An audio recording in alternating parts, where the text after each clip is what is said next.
Can you tell me your full name? Yes, it's Elizabeth Howarth. Did you have any brothers and sisters? No, it was only me, yes. And what did your parents do?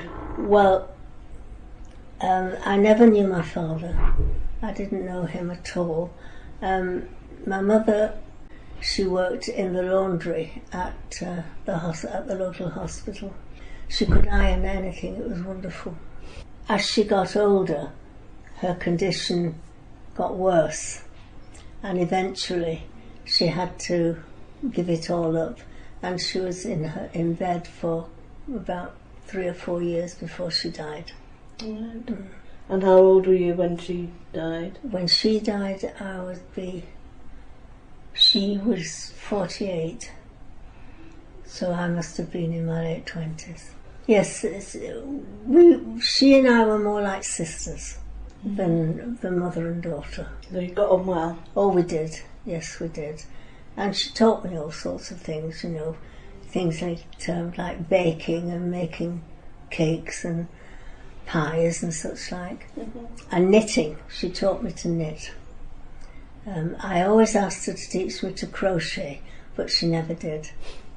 But she could do it herself, and it was good. Mm. Mm-hmm. Mm. But she had a sister, an older sister, and I almost had 2 mothers.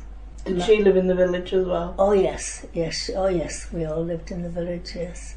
It was during the war. You didn't travel very far at all during the war, and most of the men were away fighting. Mm-hmm. So the ladies sort of took over, and the church was very important to all of us. I grew up as a Methodist. Oh yes, we did all sorts of things. We always put on a pantomime at Christmas, and the proceeds all went to the war effort. War had much impact on the village itself? Not really, apart from the fact that with no men. We used to hear the planes going over towards Manchester or to Liverpool, and you knew these were German planes, and the sirens would go, and we had a cellar, so we would go down in the cellar. I could never understand that, why we went in the cellar, and if we'd been bombed we would have been stuck. In the cellar we had a marble slab. We didn't have any fridges in those days. And a friend of mine and me, we were both about similar age, we used to have a little bed underneath the marble thing. So we would have been in a mess if we'd have been bombed. But yes, we would hear the planes going over. And we could hear bombs being dropped, but Littleborough escaped. It wasn't important enough. No. And of course you had the ARP people shouting, "Put that light out." And we had blackout curtains and everything. But in those days we didn't have a bathroom either, and so we had the usual tin bath in front of the fire. So that was nice. Friday night was bath night. And did you have an indoor toilet? Or? No. It was an outdoor toilet, yes. But by the time I was growing up, it was a flushing. It wasn't a chemical toilet. It was a flush. Yes, a water toilet. Yeah. So that was better. But we had to share our toilet with the lady next door. There were 2 of us, 2 houses, and it's amazing when you think back, what you did do and what you didn't do. But it was a happy childhood, very happy.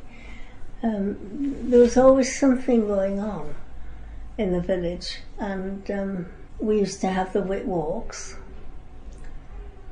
The chapel that I went to was about a mile outside Littleborough town centre, and we used to walk, and every now and then we'd stop and sing a hymn and then carry on. Right.